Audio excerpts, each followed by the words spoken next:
12 janvier 2016, au sommaire de cette édition, premier conseil interministériel du gouvernement dirigé par Mamadi Youla ce mardi, les nouvelles orientations de la gouvernance ont dominé la rencontre.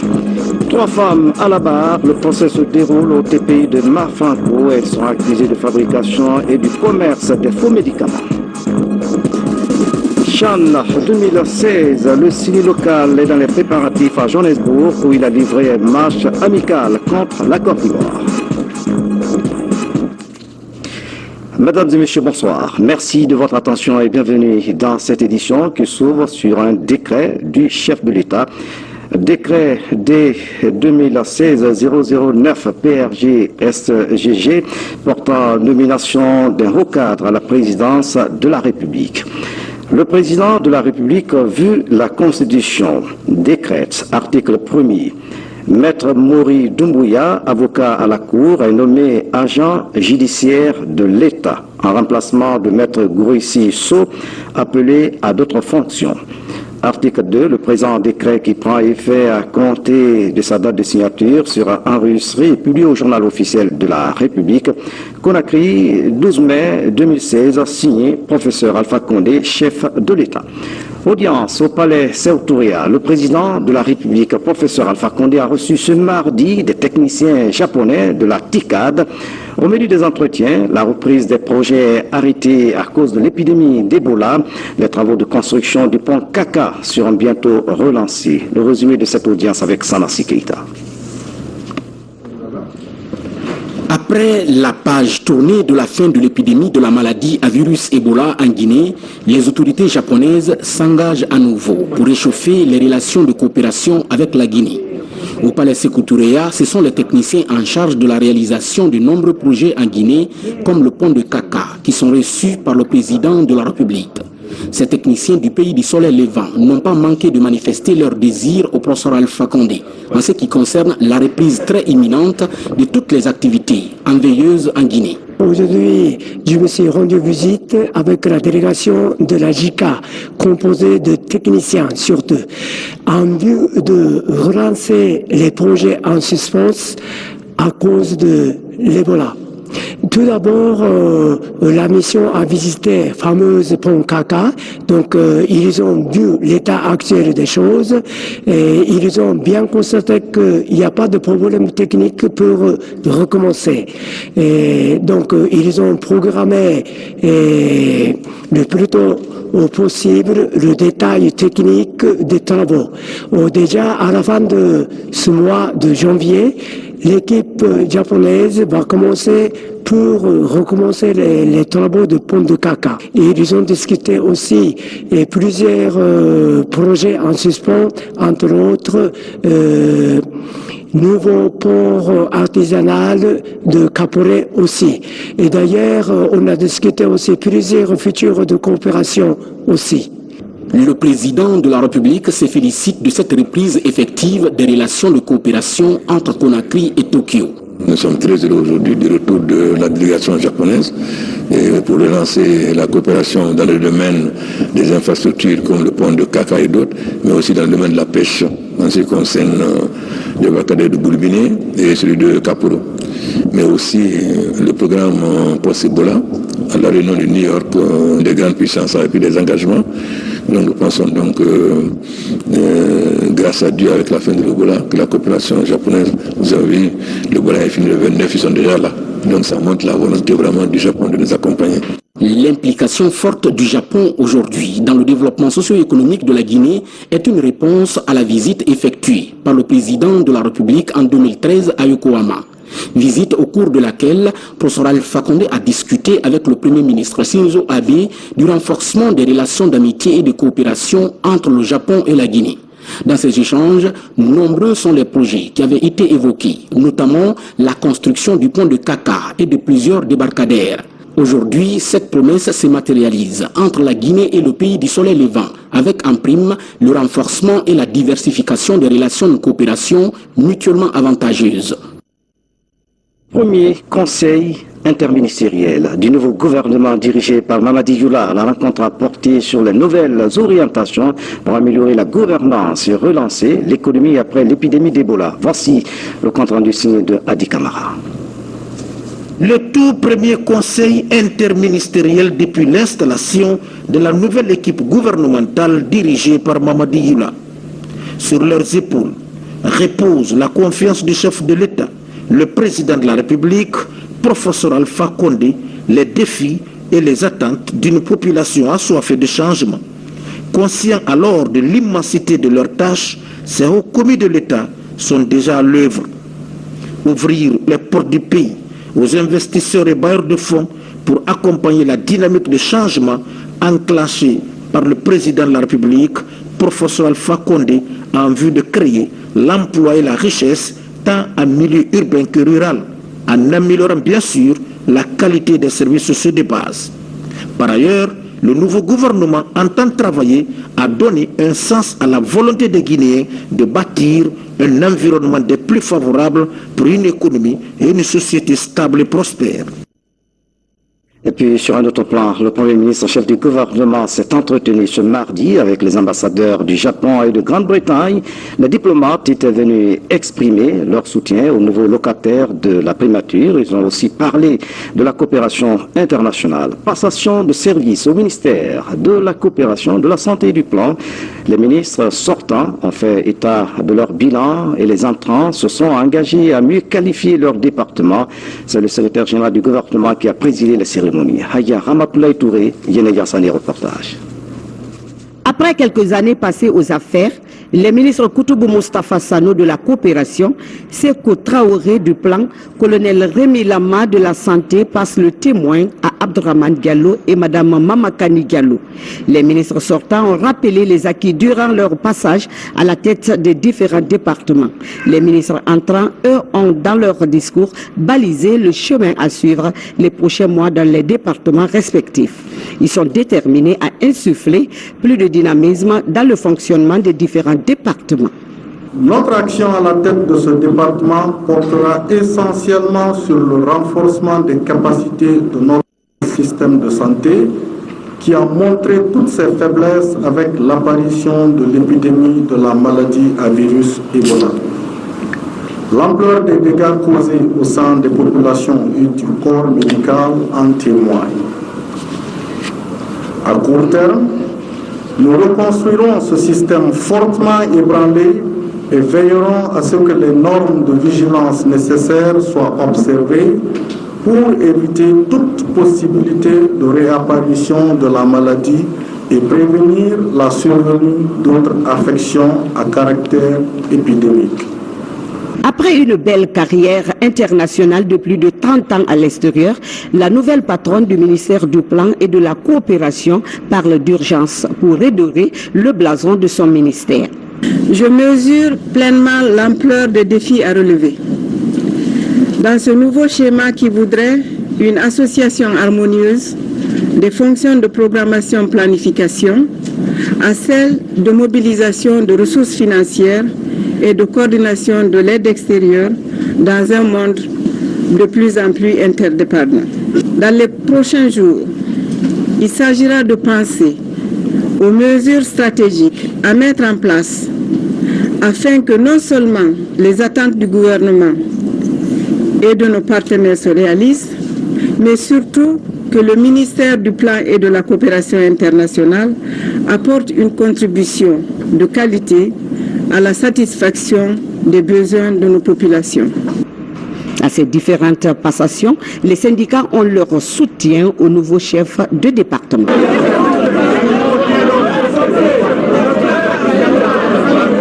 Dans le même registre, le ministre d'État, ministre de l'Hôtellerie, du Tourisme et de l'Artisanat, ainsi que celui de l'élevage et des productions animales, ont été installés dans leurs fonctions par le secrétaire général du gouvernement. Ils se sont engagés à faire respectifs des secteurs porteurs de croissance et de l'emploi. Nabi Kamara, Ablaziz Baldé.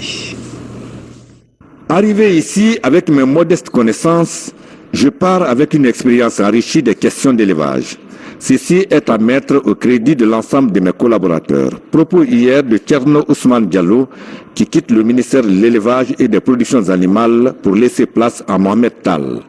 Un passage de témoin qui a donné l'occasion au ministre entrant de dire sa détermination à faire du ministère de l'élevage et des productions animales un secteur de combat contre l'insécurité alimentaire et nutritionnelle. Je puis vous rassurer que je m'emploierai avec mon équipe à mettre en œuvre un programme opérationnel portant à la fois sur des actions urgentes et celles à moyen terme. Pour ce faire, je voudrais, chers collaborateurs, vous exhorter à créer une synergie d'action en vue d'accroître votre efficacité dans le travail. Du ministère de l'élevage, Elhadj Thierno Ousmane Diallo est venu au département du tourisme, de l'hôtellerie et de l'artisanat. Avec son titre de ministre d'État, il remplace Moussa Condé Tatavieux. Ce dernier s'est félicité des résultats enregistrés durant les 22 mois passés à la tête de ce service générateur d'emplois et de revenus. Le nouveau promu s'est engagé à capitaliser ses acquis pour le plus grand bien du pays. Les défis à relever sont non seulement importants, mais nombreux, et se posent en termes d'urgence.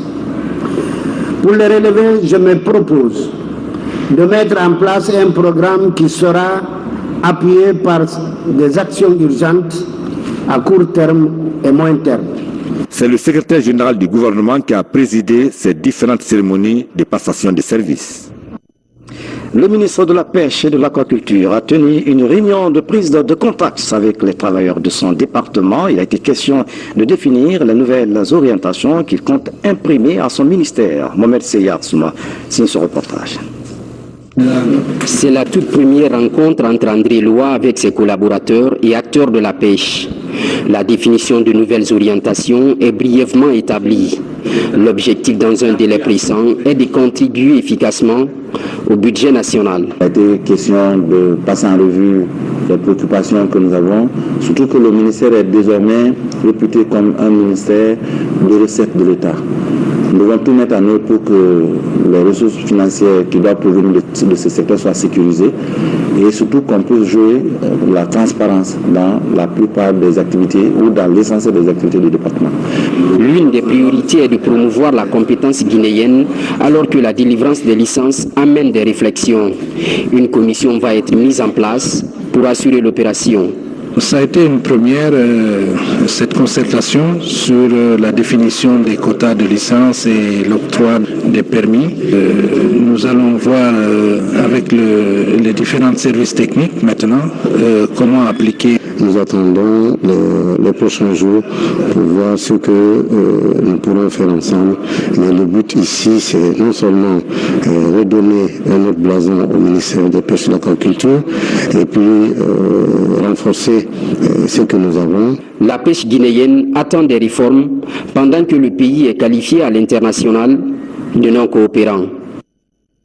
En plus bref, en image, session budgétaire à l'Assemblée nationale, le budget sectoriel du ministère de l'administration du territoire et de la décentralisation est revu à la baisse pour l'exercice 2016. Les cadres du département étaient face aux députés. L'autre temps fort de cette édition, les personnes accusées pour la fabrication et la vente illicite des médicaments sont à la barre au TPI de Mafanco. Ils ont été arrêtés au cours de la campagne de lutte contre les faux médicaments, une campagne organisée par le syndicat des pharmaciens de Guinée. Compte rendu d'audience, Younusa Tawel Kamara. Ici, au TPI de Mafanco, le procès des accusés de la fabrication des médicaments s'est ouvert. Pour cette première journée, 3 femmes sont à la barre. Elles sont ensemble depuis 4 ans. Ce réseau a été démantelé lors de la campagne de lutte contre le trafic illicite des produits déclenchée par le syndicat des pharmaciens privés de Guinée il y a plus de 5 mois. Ces personnes, vous l'avez compris, sont poursuivies et pour exercice illégal de la pharmacie, administration de substances nuisibles à l'organisme. Nous voudrions bien que ce soit un coup d'accélérateur, que la population soit davantage protégée contre la circulation des médicaments illicites, contre les faux médicaments. Mais pour une enquête sérieuse, on aurait dû par exemple recourir à une expertise pour attester de la dangerosité de ces produits. 2 des 3 femmes accusées n'ont jamais été à l'école, mais elles ont la maîtrise de la fabrication des médicaments à travers une industrie locale. Une situation de fait qui inquiète l'Ordre national des pharmaciens de Guinée. L'enjeu, c'est l'exercice illégal de la profession. Nous nous demandons à ce que la profession pharmaceutique soit rétablie, n'est-ce pas? Et sur le plan moral, d'abord. Sur le plan pécuniaire, ça c'est autre chose. On pourrait demander plus de 10 milliards, 5 milliards.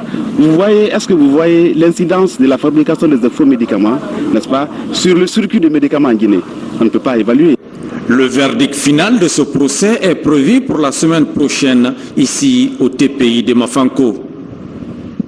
Dans l'actualité encore, la gestion des enfants orphelins d'Ebola au cœur des préoccupations de l'UNICEF et ses partenaires. Une rencontre se tient à Kindia pour plancher sur la prise en charge et la réinsertion de plus de 200 enfants orphelins. De nombreux projets sont envisagés à cet effet. Makale Souma est à Kindia. Ebola est terminé, mais la problématique de la stigmatisation des personnes guéries ou tout simplement affectées par Ebola demeure. À Kindia, 252 enfants orphelins d'Ebola ont été recensés, dont 117 filles réparties entre 109 ménages dans 16 localités de la préfecture. Face à ces victimes, l'UNICEF et ses partenaires Charles Fond et la Fédération Mounafani de Kindia se mobilisent pour une réinsertion socio-professionnelle réussie de ces enfants. Les personnes guéries d'Ebola ainsi que les enfants orphelins d'Ebola ne sont personne d'autre que nos frères, nos sœurs, nos amis, bref, nos parents de près ou de loin. Elles méritent toute notre attention et notre soutien tant sur le plan social que sur le plan psychologique. La petite Salema Toussouma a perdu sa mère à cause d'Ebola. Aujourd'hui, elle, sa petite sœur et son petit frère, encore bébé, sont élevés par leur tante. Par les temps qui courent, leurs frais de scolarisation et autres frais d'entretien font souvent défaut. Ce montant symbolique devrait les soulager. Cet argent, nous allons l'utiliser pour ces enfants et ce bébé, puisque nous avons leur garde depuis le décès de leur mère. À l'image de cette famille, plus de 200 autres ont perdu au moins un parent avec Ebola. Dans la lutte contre leur stigmatisation, les médias ont été d'un grand apport. Et ce match de gala entre journalistes et partenaires de terrain vient briser l'indifférence face aux enfants orphelins d'Ebola. SOS donc pour les enfants orphelins d'Ebola. Makale Souma, merci pour ce reportage. Comment promouvoir l'entrepreneuriat féminin? La question était en débat à Zérékouré. Elle a regroupé les femmes et filles guéries d'Ebola dans la région forestière. C'est le ministère de l'Action sociale qui a organisé cet atelier grâce à l'appui de l'UNFPE. Cheikh Sankan, Mohamed Salou Paye, reportage. La région administrative de Zérékouré, où cette épidémie est apparue en Guinée pour la première fois, met en place les mécanismes pouvant favoriser la réinsertion des femmes, filles guéries et victimes d'Ebola. Cet atelier de formation sur l'esprit d'entrepreneuriat féminin s'inscrit dans cette logique. Il est organisé par le ministère de l'Action sociale, de la promotion féminine et de l'enfance, avec l'appui financier de l'UNFPA pour amener ces victimes d'Ebola à refaire leur vie en toute indépendance. L'objectif visé par cet atelier, c'est de renforcer la capacité de ces femmes guéries et victimes d'Ebola en vue de leur appui à une réinsertion socio-économique pour qu'elles se prennent en charge pour sortir de cette dure épreuve qu'est le virus Ebola. 60 participants venus des 6 préfectures de la région de Zérékouré ont bénéficié de cet atelier de formation. Cette initiative des autorités guinéennes est un mobile qui pourrait garantir à ces victimes une vie normale au sein de leurs communautés respectives. On change de sujet, direction Haut-Guinée. Les spécialistes en environnement sont très inquiets de l'état de destruction de l'écosystème. À Kouroussa et à Sigiri, les rivières Ouassabada et Frenkamaya risquent de disparaître. Si rien n'est fait, nos reporters Tchernor Maroufouba et Fodé Niagasola tirent la sonnette d'alarme. Regardez. La rivière Ouassabada, la Joie à Maninka, est aujourd'hui menacée de disparition. Située dans le quartier du même nom, dans la préfecture de Kouroussa, cette rivière qui jadis, en crue, inondait tout un quartier, a du mal à remplir son lit, même en période de pluie. Avec l'étiage, ce cours d'eau devient un dépotoir d'ordures, un phénomène qui contribue à sa disparition. Le souvenir lointain nous rappelle qu'on montait sur le pont on plongeait dans l'eau dans cette rivière-là dans les années 67-68. Malheureusement, celui qui plonge aujourd'hui va casser sa tête contre le rocher ou la terre, parce qu'il n'y a plus d'eau dans cette rivière. Si toutes ces rivières disparaissent, nous serons incontestablement dans la désertification. Comme la rivière Ouassabada, une autre rivière joue sa survie en Haute-Guinée. Il s'agit de la rivière Frenkamaya dans la préfecture de Sigiri. Elle est victime de l'urbanisation sauvage qui pousse les paysans à occuper les berges de la rivière. On assiste à la décomposition des éléments physico-chimiques. Les bois, les cailloux, les herbes, les arbres, les feuilles qui tombent dans la rivière, qui se décomposent dans le lit de la rivière, entraînent nécessairement le comblement de la rivière, partant l'eutrophisation. La destruction de ces écosystèmes ne provoque pas seulement des conséquences environnementales. Des pertes culturelles et économiques sont énormes. C'est très inquiétant. Ailleurs dans le monde, en Birmanie, le retour de la démocratie libère les esprits, les artistes s'expriment, les caricaturistes reprennent leurs plumes, ce qui est un grand début du changement dans ce pays. Suivez ce reportage.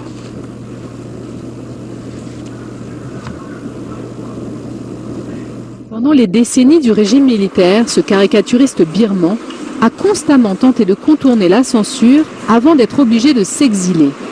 Aujourd'hui de retour, il fait partie de la bouillonnante scène satirique du pays, très active lors des élections de novembre, remportées par le parti d'Aung San Suu Kyi. Les dessins ont besoin de liberté. Plus il y a de liberté, plus un dessin est capable de parler et d'être créatif et donc d'avoir plus de sens.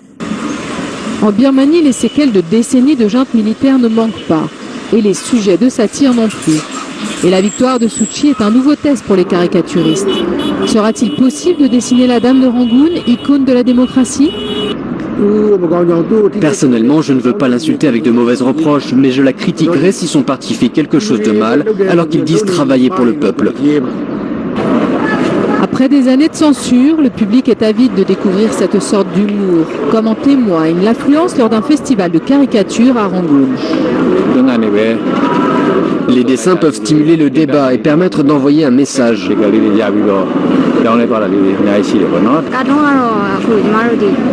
Aujourd'hui, les gens voient les dessins comme un moyen de dire ouvertement ce qu'ils veulent.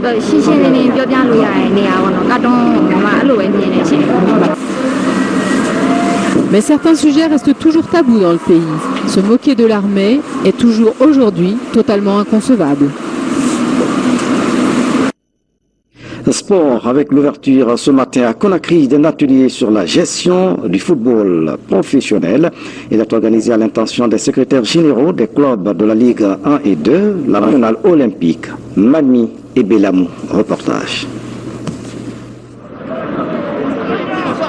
Le championnat guinéen de Ligue professionnelle de football est momentanément interrompu du fait de la participation du Syli local de Guinée à la 4e édition du championnat d'Afrique des Nations.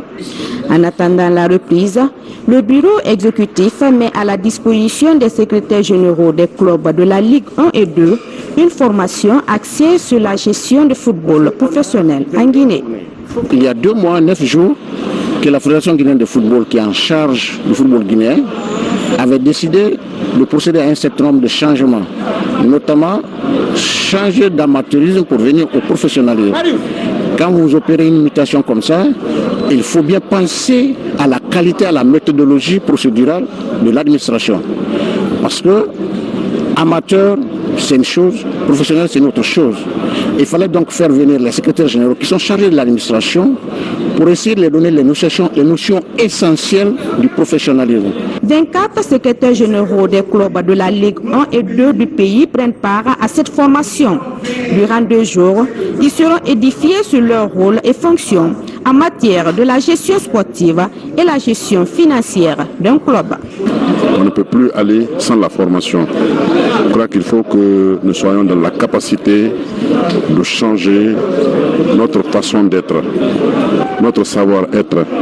Et cela ne peut se faire que par l'organisation des ateliers, des séminaires. Cette formation devrait permettre de qualifier davantage la pratique du football dans le pays. CHAN 2016 au Rwanda, le CILI national local engagé dans les préparatifs. Notre 11 national séjourne à Johannesburg en Afrique du Sud où il a livré un match amical avec la Côte d'Ivoire. C'est Loutata Diallo aussi ce reportage. Bouclé lundi son 5e jour de préparation en Afrique du Sud. Installé dans le quartier résidentiel de Sandton, en banlieue nord de Johannesburg, le CILI bénéficie des conditions de préparation pour le CHAN Rwanda 2016. Ça se passe très bien parce que depuis notre arrivée, on a été reçu par une dame Paulette qui a mis la logistique, les installations, l'hôtel, le terrain à notre disposition et depuis ça, nous avons plus ou moins commencé à travailler par rapport à la compétition. Justement, parlant de compétition, il fallait s'adapter, surtout changer de terrain pour désormais se préparer sur du synthétique. Au départ, on était sur un terrain en gazon naturel. On a demandé à ce que ce terrain soit changé pour nous. La dame Paulette a réussi quand même à nous ramener sur un terrain synthétique que vous voyez maintenant. Comme la compétition, le premier match se joue sur du synthétique, moi je crois que ça nous permettra de s'adapter, d'avoir la facilité de jouer sur un terrain synthétique. Mais avant le Rwanda et l'entrée en lice de la Guinée, les poulains de l'API Bangoua ont délivré leur premier match amical vendredi dernier contre la Côte d'Ivoire. Un match qui s'est soldé sur le score de 1 but partout. Et puis la presse nationale en deuil, le journaliste Mbemba Dine Yansane s'est éteint. Il faisait partie des pionniers de Radio Guinée, de la Voix de la Révolution et de la RTG. Il est décédé à l'âge de 79 ans. Que l'âme de ce précurseur de la RTG, Mbemba Dine Yansane, repose en paix. Nous revenons sur ce décret avant de refermer cette édition portant l'action d'un haut cadre de la République, vu la Constitution décrète, article 1er.